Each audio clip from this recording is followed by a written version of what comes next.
aliança e o modelo. Esse é o tema da lição número 10 da Escola Sabatina desta semana. Seja bem-vindo no resumo da lição desta semana, que nós iremos falar a respeito da aliança e o modelo. Seu verso-chave encontra-se em Êxodo, capítulo 24, versos 3, que diz: Moisés foi e transmitiu ao povo todas as palavras do Senhor e todos os estatutos. Então todo o povo respondeu a uma voz e disse: tudo o que o Senhor falou, nós faremos. Aqui nós encontramos um voto que o povo tomou perante a Moisés e também perante a Deus. O povo, após receber a aliança, que são os 10 mandamentos, Deus deu a Moisés e Moisés levou ao povo. Então o povo, após receber ali a aliança, que é o concerto, que é os 10 mandamentos, que são os estatutos de Deus, o povo então fez um voto perante a Moisés e também perante a Deus. O povo disse: a partir de hoje, nós faremos tudo aquilo que o Senhor nos mandar. Aqui nós encontramos um grande voto que o povo fez perante a Deus, a obediência. O povo agora se submeteu a obedecer a Deus em tudo o que Deus falar. O povo iria lá obedecer. E também aqui nós temos uma lição importante para a nossa vida. Tudo que nós encontramos na palavra do Senhor, somos chamados nós a obedecermos. Somos chamados a obedecermos a voz, também somos chamados a obedecer tudo aquilo que Deus nos mandar e também os seus mandamentos. E aqui também nós encontramos algo tão importante que diz: como seu Deus, Criador e Redentor, o Senhor deseja estar sempre com o seu povo e habitar no meio dele. Desde a fundação do céu e da terra, desde a criação, Deus sempre procura um meio de como habitar no meio do seu povo. E muitas das vezes, nós como seres humanos, não queremos estar perto ou próximo de Deus por conta do nosso pecado e por conta dos nossos maus hábitos. E a palavra de Deus diz que Deus sempre procura estar no meio do povo. E lembre-se que o pecado é a única coisa que nos separa de Deus. O pecado é a única coisa que nos afasta da presença de Deus e quebra a nossa comunhão e a nossa relação com o Senhor. E por isso que a Bíblia diz que Deus, ele sempre procura buscar estar perto e próximo com seus filhos e habitar no meio deles. Mas também aqui nós encontramos durante a lição que existe algo que os cristãos, que o Filho de Deus precisam fazer para poder estar perto e próximo de Deus. Eles precisam buscar um relacionamento íntimo com o Senhor. E como que nós podemos buscar um relacionamento íntimo e forte com o Senhor? A primeira coisa que nós devemos compreender é a seguinte: nós, como seres humanos, nos relacionamos com diversas pessoas no mundo, com diversas pessoas na humanidade, com os nossos vizinhos, nossos amigos, nossos familiares. E a palavra de Deus nos ensina que ao nos relacionarmos com as outras pessoas, nós gastamos tempo e gastamos a nossa dedicação com essas pessoas. E com isso, também para nós possamos ter um relacionamento e uma vida cheia de presença de Deus, precisamos também nós buscar um relacionamento maduro e duradouro com o Senhor Jesus Cristo. E para isso nós precisamos também nos dedicar na sua palavra, dedicarmos na oração, dedicarmos na meditação, dedicarmos na busca e também estarmos sempre conectados com o Senhor. E não só, também precisamos de gastar o nosso tempo com as coisas de Deus e também gastar o nosso tempo com Deus. Só assim nós teremos um relacionamento duradouro e cheio do Espírito Santo nas nossas vidas. Porque Cristo, ele quer habitar conosco, mas nós muitas das vezes o negamos porque nós queremos tratar as coisas de nós mesmos. E aqui vai mais a lição do domingo, diz: o livro e o sangue.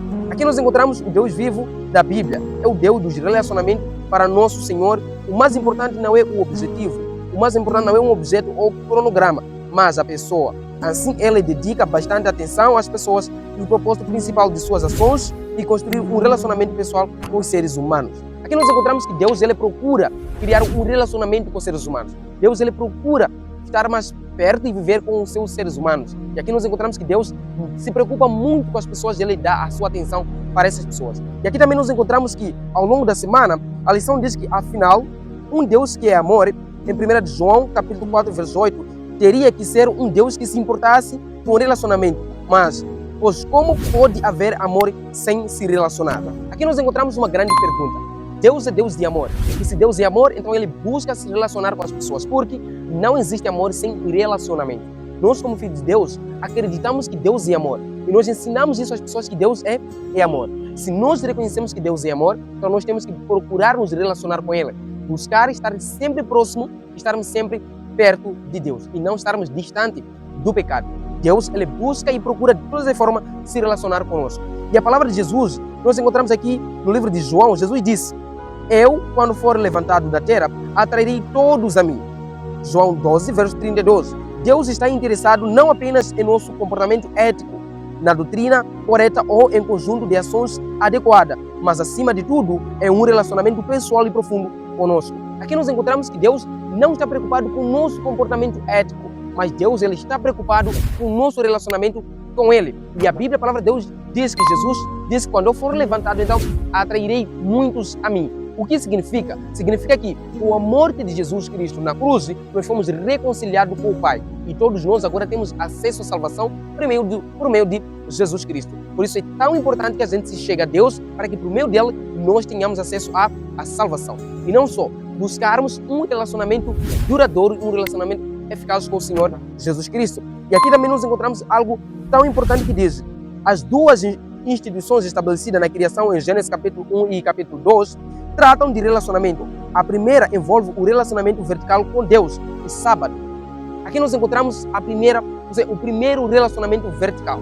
Nós encontramos logo na criação, Deus deu o sábado aos seres humanos para que por meio desse sábado o povo se relacionasse com Ele. E segundo, foi a questão de casamento. Então Deus deu à mulher Adão para que esses possam ter um relacionamento. E não só, para que esses pudessem criar uma família e juntos pudessem ter muitas bênçãos. Aqui nós encontramos aqui as instituições que Deus nos deu para que a gente pudesse ter relacionamento. Primeiro, é nos relacionar com o próximo. Segundo, se relacionar com Deus. Porque você não tem como se relacionar com Deus se você não se relaciona de uma forma boa com o seu próximo. Por isso que a Bíblia diz que se nós amamos a Deus, então temos que amar ao nosso próximo. Então aqui nós encontramos os dois tipos de relacionamento que nós encontramos na Bíblia, que são tão importantes para Deus. Então nós encontramos aí primeiro o sábado, que foi estabelecido lá em Gênesis capítulo 2. O sábado foi estabelecido para que a gente se relacione com Deus, para que a gente se conecte, para que a gente se renove com o Senhor nosso Deus. Embora que muitas pessoas não aceitam guardar o sábado, mas o sábado é bíblico. E nós encontramos isso no livro de Êxodo, capítulo 20, ao verso 8, que a Bíblia diz que lembre do dia do sábado para o santificar. 6 dias trabalharás e fará toda a sua obra, mas o 7º dia é o sábado do Senhor, seu Deus. Então o sábado foi instituído por Deus para que a gente pudesse se conectar com Ele, acima de tudo, para que a gente possa o buscar, estarmos num relacionamento eficaz com o Senhor. E também nós encontramos algo tão importante. Deus sempre procura se relacionar com os seres humanos. A confirmação da aliança no sinal teve o objetivo de reforçar o relacionamento especial que Deus deseja ter com seu povo. Deus deu os 10 mandamentos ao povo para reforçar o seu relacionamento. Não existe relacionamento sem regras. Não existe relacionamento sem princípio. Mesmo em nossos relacionamentos de casais, sempre existe lá regras, ou seja, sempre existe princípios que os casais devem observar, que os casais devem respeitar. Então Deus também é assim. Ele nos deu os 10 mandamentos para que de uma forma mais boa a gente se relacione com esse Deus. Observando nós os seus mandamentos, então nós nos relacionamos da melhor forma com Deus. Mas quando nós quebramos os mandamentos de Deus, então nós deixamos ali de nos relacionarmos com Deus e nós nos tornamos rebeldes. Então a Bíblia, a palavra de Deus nos ensina que precisamos de guardar os seus mandamentos e nos relacionar com Deus. Só quando nós guardamos os seus mandamentos e obedecemos, só assim nós iremos nos relacionar da forma boa com Deus. E diz mais, as pessoas realmente queriam fazer isso, mas não conheciam sua própria fragilidade e falta de poder. O sangue da aliança foi aspergido sobre o povo, indicando que somente pelos méritos de Cristo, Israel seria capaz de seguir as instruções de Deus. Temos uma tendência inerente ao mal para sermos capazes de fazer o bem. Precisamos receber uma ajuda de fora de nós mesmos. Essa ajuda vem somente do alto do poder de Deus, de sua palavra e do Espírito Santo. Aqui a Bíblia ela nos ensina que nós temos uma tendência caída, temos uma tendência do mal e temos sempre corrido para as coisas erradas desse mundo. E a Bíblia diz que para que a gente possa fazer o bem, precisamos nos relacionar com Deus e precisamos clamar a ajuda de Deus para que nos dê a força por meio do seu Santo Espírito, que a gente possa fazer a boa obra que agrada ao Senhor. Só com o relacionamento de Deus, nós receberemos o Espírito Santo. Quando nós nos relacionamos com Deus, nós recebemos o poder do Espírito Santo. E em nós mesmos não existe poder. Quando nós estamos ligados com Cristo, então nós temos aí o poder do Espírito Santo. Ou seja, Deus nos dá o Espírito Santo para que esse Espírito possa nos guiar. E a lição da segunda-feira também nos fala a respeito de vendo a Deus. Irmão, aqui nós encontramos uma lição importante e profunda. Após o firme estabelecimento da aliança com Deus, Moisés subiu novamente ao Sinai. No início da subida, Moisés não estava sozinho. Ele teve a excelente companhia de 73 líderes israelitas. Para os líderes, aquela foi a experiência suprema. Eles viram Deus, o que chamam de teofania. E 2 vezes o texto destaca essa realidade surpreendente. Aqui nós encontramos uma coisa maravilhosa, vendo a Deus. Moisés, quando ia para o Monte Sinai, Moisés foi acompanhado por 70 líderes de Israel. E esses 70 líderes de Israel também eram líderes espirituais. eram líderes que ajudavam o povo para poder se conectar e estar cada vez mais próximo de Deus. E quando Moisés chega ao Monte Sinai, a palavra de Deus diz que Moisés ele viu uma parte do corpo de Deus. E também os líderes contemplaram essa parte do corpo de Deus. Por isso que a lição nos diz que vendo a Deus. Então os líderes conseguiram ver a Deus. Só que a palavra de Deus nos ensina que após esse evento todo, todos esses líderes morreram por quê? Porque eles pecaram, porque eles viviam uma vida dupla, porque eles viviam uma vida que não agradava a Deus. Irmão, aqui vai uma lição muito forte. Muitas das vezes, nós como cristãos, nos achegamos a Deus, confessamos a Deus, pedimos a Deus, oramos a Deus, temos ido à igreja bastante e somos muito conhecidos lá. Mas a palavra de Deus nos ensina que isso não nos garante a salvação. Quando estamos na igreja, somos uma outra pessoa. E quando estamos fora, somos outra pessoa. E a palavra de Deus diz que esses morreram sem a salvação, embora que eles tivessem visto a Deus. E muitas pessoas morrerão sem salvação, embora que eles estivessem dentro da igreja ou embora que eles pertencessem dentro da igreja. Porque na igreja faziam o bem, mas fora fazia o mal. É isso que fazia esses líderes aqui, israelitas. E a palavra de Deus diz que, infelizmente, alguns daqueles que subiram com Moisés mais tarde caíram em pecado e perderam a vida. Levítico 10, verso 1 ao 12 e ao 9. Embora não tivessem vivido uma experiência tão profunda com Deus, não foram transformados ou convertidos por ela. Essa é a lição poderosa de que ter a verdade é privilégios sagrados. Não significa que estamos automaticamente convertidos. Depois de terem vivenciado tudo isso, aqueles homens deveriam ser os últimos a cometer o que tragicamente teriam lá cometido, que é o pecado. E a Bíblia diz que, por mais que a gente conheça Jesus, não nos garante a salvação. E por mais que a gente seja privilegiado na igreja, que a gente tenha cargo, que a gente tenha posições, que a gente tenha status na igreja, isso não nos garante a salvação. Esses 70 líderes também eram assim, tinham status, eram líderes e acima de tudo tinham posições, eles governavam dentro da igreja. Mas após eles conhecerem a Deus, a Bíblia diz que eles não se converteram. Há muitas pessoas que dirigem a igreja hoje, mas não estão convertidas. E há muitas pessoas dentro da igreja que também não estão convertidas. Por isso que a Bíblia, a palavra de Deus, nos ensina que conhecer a Deus não significa estar convertido automaticamente. Isso significa que é um processo que a gente precisa levar dia após dia. Porque a conversão não é uma vez convertido para sempre convertido, mas sim a conversão é diária. E nós somos chamados a nos santificar e a nos converter dia após dia. Por isso que Jesus disse que no fim dos tempos, quando Cristo vier levar os seus, muitos dirão: Senhor, Senhor, eu profetizei, falei em língua, fiz muitas coisas. E Jesus disse o quê? Apartai-vos de mim, porque eu não vos conheço. Maldito, vão para o fogo eterno. Por conta do quê? Porque muitos conhecem a Jesus, mas não fazem a sua obra. E acima de tudo, fazem obras obscuras, obras que não agradam a Deus. Por isso, irmão, somos chamados a estarmos no caminho e acima de tudo nos convertermos na verdade. E a lição também, ela nos fala de algo tão importante: poder para obedecer. Nós não temos poder para obedecer de uma forma natural, ou seja, o ser humano em si, ele é muito desobediente. Por isso que nós precisamos de uma força, de uma ajuda extra de fora para nos ajudar a obedecer.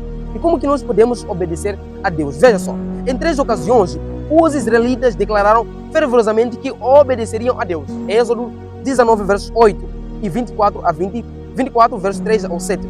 A obediência é importante, mesmo que a Bíblia ensine que nós, seres humanos, somos frágeis, deteriorados e pecadores. Essas tristes verdades foram reveladas não apenas na história do antigo Israel, mas pela história de todo o seu povo. A Bíblia deixa claro, diz que nós, como seres humanos, somos muito frágeis para a obediência. A nossa tendência é sempre de fazer o mal. A nossa tendência é sempre de cometer o pecado. E os israelitas fizeram vários votos ao Senhor, confessando. Eles se submeteram na palavra de Deus, dizendo que nós obedeceríamos a sua palavra. Mas muitas das vezes nós encontramos Israel agora a cair, não obedecendo na palavra do Senhor. Isso por quê? A Bíblia diz: como então podemos seguir a Deus? Aqui nós encontramos uma grande pergunta: como que nós podemos seguir a Jesus? Como que nós podemos obedecer a sua palavra? Como que nós podemos ser submissos a seus mandamentos? E a lição diz: a boa notícia é que o que Deus ordena, Ele nos capacita a fazer. Não, Deus primeiro, Ele nos ordena a fazer o bem. Antes, Ele nos capacita a fazer esse bem. Porque a palavra de Deus diz que não adianta que a gente ensine algo que a gente não aprendeu. Então, primeiro Deus nos capacita para fazermos aquelas obras. Lembra-se o que Jesus fez? Jesus disse aos seus discípulos: idem e pregai o evangelho em todo o mundo e em todas as nações. Mas a primeira coisa que Jesus Cristo fez foi capacitar os discípulos para que quando eles pudessem chegar em qualquer região ou cidade, eles pudessem pregar o evangelho com eficácia em vista a converter milhares de pessoas. Então Deus quer que a gente obedeça a sua palavra. E Ele primeiramente Ele nos capacita de modo que a gente venha obedecer. E como que Ele nos capacita? Primeiro, pela leitura da palavra de Deus. quando nós lemos a Bíblia, nós buscamos a capacitação em Deus para que a gente possa fazer o bem. Lembre-se que a palavra de Deus diz que a Bíblia é um livro sagrado inspirado por Deus e é útil para nos repreender e nos ensinar a boa forma e a maneira correta de viver. Então a palavra de Deus, ela nos ensina, primeiro ela nos exorta à santidade, depois ela nos repreende e depois ela nos ensina a boa forma, ou seja, a maneira correta de vivermos e também de nos relacionar com Deus, não só com Deus, também aos próximos. E a lição ainda continua dizendo, essa ajuda não está dentro de nós, mas vem de fora, permitindo-nos fazer o que Deus requer. Então, essa ajuda, ela vem de fora, vem de Deus, e ela nos permite fazer a vontade do Senhor. E diz mais, Ezequiel deixa essa verdade bastante clara. Somente Deus pode realizar um transplante de coração. Ele o faz removendo nosso coração de pedra, substituindo-o por um coração sensível de carne. Ezequiel 36, versos 26. Josué lembrou ao seu público, vocês não têm condições de servir ao Senhor. Josué, capítulo 24, 19. Podemos decidir seguir a Deus, esse é o nosso papel. Temos que fazer a escolha de nos render a Ele, momento a momento, dia a dia. E isso porque não temos o poder de colocar em prática nem mesmo nossa escolha, consciente de servi-lo. Mas quando entregamos nossa fraqueza a Deus, Ele nos torna forte. O apóstolo Paulo disse, quando sou fraco, então é que sou forte, porque eu me glorio na minha fraqueza. Então nós encontramos aqui algo importante. Primeiro, nós em si não conseguimos obedecer a Deus. Então Deus, Ele nos capacita e Ele nos ajuda aqui a obedecer a sua palavra. E o livro de Ezequiel, ele diz que Deus, Ele é o único que tem poder de fazer transplante de coração. Ele é o único que pode transformar e moldar o nosso coração. Nosso coração é amargo, nosso coração é mau, nosso coração pensa coisas erradas. E cada dia o nosso coração produz coisas muito erradas contra o nosso próximo e contra a vontade de Deus. Então Deus é o único que pode mudar o nosso coração. Deus é o único que pode nos dar um coração novo. Deus é o único que pode nos dar a salvação por meio do seu poder e por meio da sua graça. E não só, também a palavra de Deus, ela nos ensina claramente dizendo que nós precisamos de estarmos firmes em Deus. O apóstolo Paulo diz que eu me glorio nas minhas fraquezas, porque quando sou mais fraco, eu me sinto forte em Jesus. Então, somos fracos espiritualmente, mas só Deus, Ele nos dá a força de seguirmos em frente. Por isso, é muito importante que a gente se dedique nas coisas de Deus. Não só, para estarmos também conectados com Deus, precisamos de buscar dia após dia, dia após dia, diariamente buscar e clamar a ajuda do Senhor, orarmos. E isso nos faz crescer e nos faz estarmos conectados cada vez mais com o Senhor. E não só, também a lição nos fala de algo tão importante. No meio do seu povo, aqui nós encontramos uma lição maravilhosa. Deus agora habita no meio do seu povo. Antigamente, Deus habitava no meio do seu povo por meio do santuário, mas hoje Deus não opera mais dentro do santuário, porque o santuário era a sombra das coisas futuras que apontava a Cristo. Então, Cristo, quando veio na cruz, Ele era o santuário, ou seja, Deus, ou seja, Jesus Cristo é o nosso santuário agora. Jesus Cristo é o nosso sumo sacerdote, por isso hoje não precisamos mais de santuário. Por isso que a lição, ela diz, embora Deus tivesse conduzido os israelitas e já estivesse perto deles, instruiu a Moisés a construir um santuário. Êxodo 25, verso 8. Antigamente, Deus habitava no meio do santuário do povo. Deus fala para Moisés criar um santuário, arranjar um santuário de modo onde Deus poderia habitar dentro do santuário. E lá entrava um sacerdote uma vez por ano para poder fazer a expiação. E hoje, nós não precisamos mais do sumo sacerdote. O único sacerdote que nós temos hoje é Jesus Cristo. Ele que nos leva ao Pai e Ele que está nesse momento a interceder por conta dos nossos pecados. E Ele que faz a expiação dos nossos pecados. Por isso, não precisamos mais do santuário físico. E hoje temos o santuário espiritual. E qual é esse santuário espiritual que hoje nós temos? É o nosso corpo. A Bíblia diz que nós somos o santuário, somos o templo de Deus. Por isso, o nosso corpo deve ser bem respeitado. Devemos saber o que deve entrar e o que não deve entrar em nosso corpo. Porque o nosso corpo é o santuário de Deus. E lá é onde habita o Espírito Santo de Deus. Hoje Deus habita em nosso santuário. Deus hoje habita em nosso corpo, em nossos corações. Mas se Deus habita em nossos corações, não quer dizer que nós devemos deixar de seguir, deixemos de adorar a Deus. Não, precisamos ainda de seguir a Jesus e lhe adorar, porque Ele está cada vez mais próximo conosco. Lembre-se que a primeira lição que nós aprendemos aqui é que Deus busca sempre de estar no meio do seu povo. Então, se Deus busca sempre estar no meio do seu povo, agora Ele, com a morte dele na cruz, Ele rasga o véu do templo, mostrando que já não é necessário ou não há necessidade agora de haver um santuário. E agora o santuário passa a ser o nosso corpo. E a lição ainda nos diz, eles queriam mostrar de modo visível e concreto que estavam com eles. Apesar dos seus muitos erros, Ele não os havia abandonado. Assim, quando foram aceitos pelo Senhor novamente, Ele restabelecerá a ordem divina e começou a construção do santuário. Aqui a Bíblia diz que Moisés então foi dito por Deus, por mais que ele tivesse errado. Então Deus falou para Moisés que pudesse construir um santuário. E eles começaram a construir. E a Bíblia diz que eles, então, Deus não habita em templo e edifícios feitos por mãos humanas. Atos capítulo 7, versos 47 a 50. Ele é maior que o mais alto do céu, e até mesmo o céu não pode contê-lo. Paulo disse em Atenas: o Deus que fez o mundo e tudo que nele existe, sendo ele mesmo Senhor do céu e da terra, não habita em santuários feitos por mãos humanas. Além disso, o rei Salomão declarou: mas será que de fato Deus poderia habitar na terra? O santuário deveria ser o lugar no qual Deus manifesta a sua presença ao povo. Os israelitas deveriam trazer uma oferta voluntária para a construção do santuário e eles deveriam levar dádivas valiosas. Aqui nós encontramos algo importante. Então, Deus fala para Moisés construir um santuário. E também o rei Salomão diz: será que Deus habita em santuários edificados por mãos humanas? Claramente não. Deus não habita em santuários edificados por mãos humanas. Deus agora ele habita em santuários espirituais, que é o nosso corpo. E a Bíblia diz que o santuário terrestre teve uma função essencial até a morte de Jesus. Então, o santuário terrestre que Moisés lá fez com seu povo apontava a Jesus. E diz mais: o seu ministério no santuário celestial, o que tornou o santuário terrestre desnecessário e sem validade. Uma verdade relevante quando o véu do templo foi rasgado na morte de Cristo, de alto a baixo. Então, o santuário que Moisés edificou representava ali a vinda de Cristo e a sua morte e também o seu ministério. Hoje, não precisamos de um santuário terrestre, mas sim temos agora o santuário espiritual, que é o nosso corpo. O nosso corpo é o templo do Espírito Santo. Por isso é tão importante que a gente valorize esse corpo, porque o Espírito Santo habita em nós. E a palavra de Deus nos ensina que precisamos nós buscar estar cheio do Espírito Santo, porque essa é a maior e a vontade do Senhor. Diz mais: Deus ensinava por vários meios, e um deles era o santuário. As cerimônias apontavam para Jesus e ilustravam o plano da salvação que seria executado por Jesus séculos depois. Então, o santuário ele representava e ilustrava o plano da salvação, porque no santuário lá era sacrificado uma cordeirinha que não tinha nenhuma culpa, era sacrificada no lugar do pecador. E a mesma coisa que aconteceu com Jesus. Jesus é aquela ovelhinha sem mácula, sem culpa e sem defeito, foi sacrificado em meu lugar e em seu lugar, para que a gente pudesse ter acesso à salvação e para que a gente pudesse ter a comunhão com Deus e a gente pudesse ter a reconciliação com o Pai. Então, Jesus nos reconcilia com o Senhor. Jesus nos leva cada vez mais próximo a Deus. Por isso que é tão importante que a gente agora siga ao Senhor Jesus Cristo. E veja só o que mais a lição ela nos fala. Ela nos diz o seguinte, cheio do Espírito Santo: o Senhor instruiu Moisés sobre cada detalhe na preparação para as cerimônias do tabernáculo. Os sacerdotes deveriam usar vestes apropriadas, mas o sumo sacerdote usava uma estola especial que continha os nomes dos filhos de Israel. Ele também usava um peitoral que continha o urim e o tumim e deveria estar em seu coração. Todos os sacerdotes deveriam ser consagrados.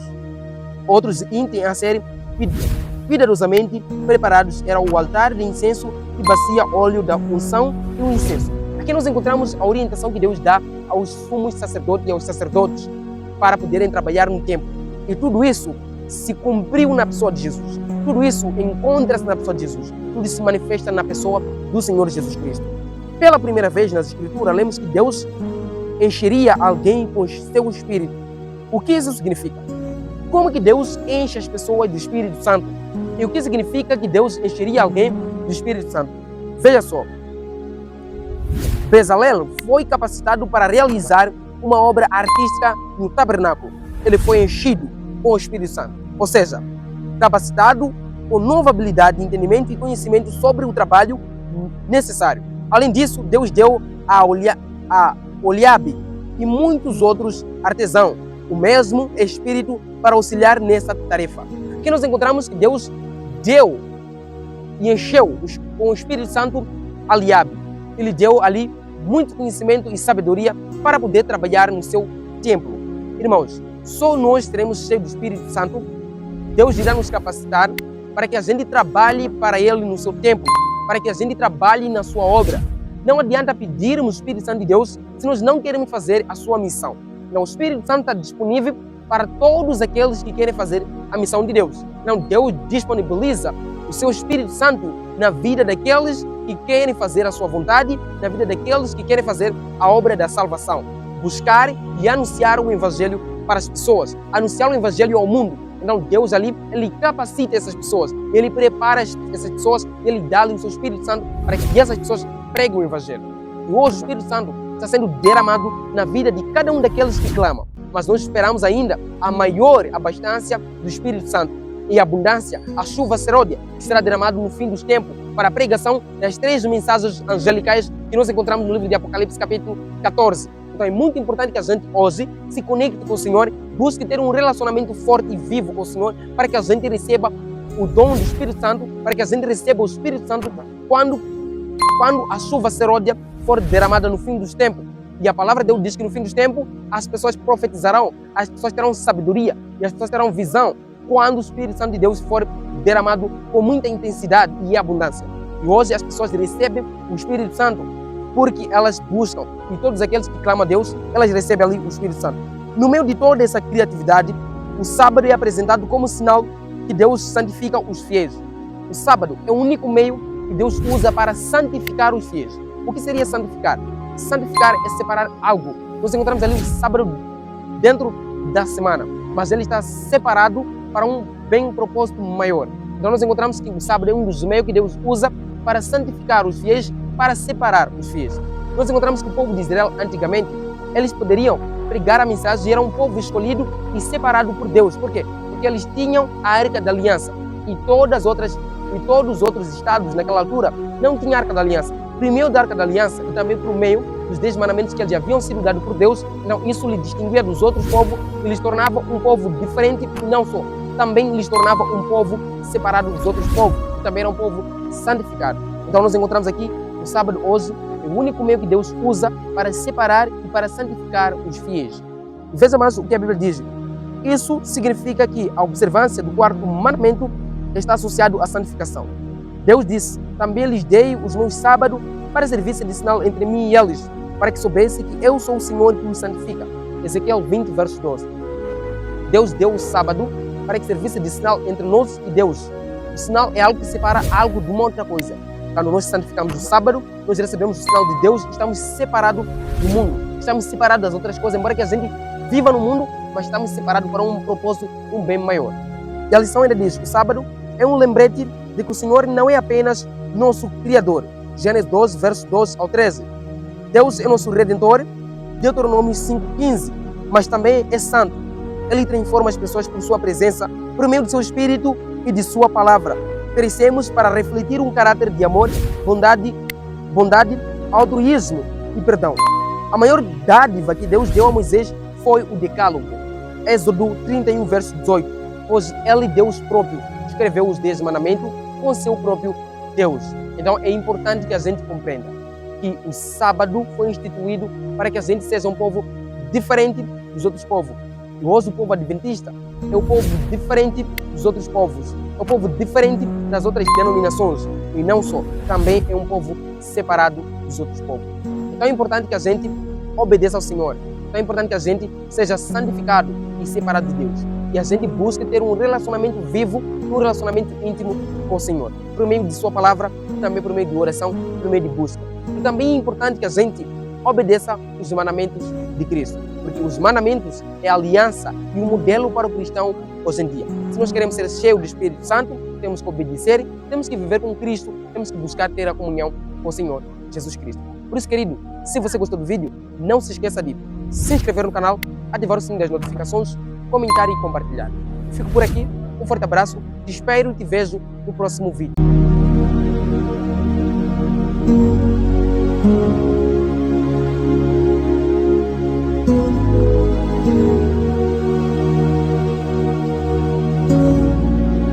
Olá, irmãos. Ao longo da semana não consegui eu trazer aqui o resumo da lição da Escola Sabatina, que é a lição número 9, por conta de um evento que estava a decorrer aqui na minha cidade, na região onde me encontro agora, na cidade de Chimoio, que estava a decorrer aqui o reavamento espiritual da Igreja Adventista. E eu, como Adventista, não tinha como não participar, então estava lá a participar. Então as coisas lá eram tão difíceis para mim poder gravar. Nos momentos que estava lá a decorrer, então eu estava lá a fazer gravações que eu disponibilizei todos os vídeos aqui no canal. Por conta disso, porque estou a trabalhar sozinho mesmo, é tão difícil para mim fazer as gravações e deixar sem falhar. Então quero pedir perdão por não trazer aqui o resumo da lição da Escola Sabatina, que é a lição número 9. Então traremos essa lição em outro fórum. Que Deus possa abençoar a vocês. Espero que vocês possam compreender. Um forte abraço e fiquem na graça e na paz do Senhor.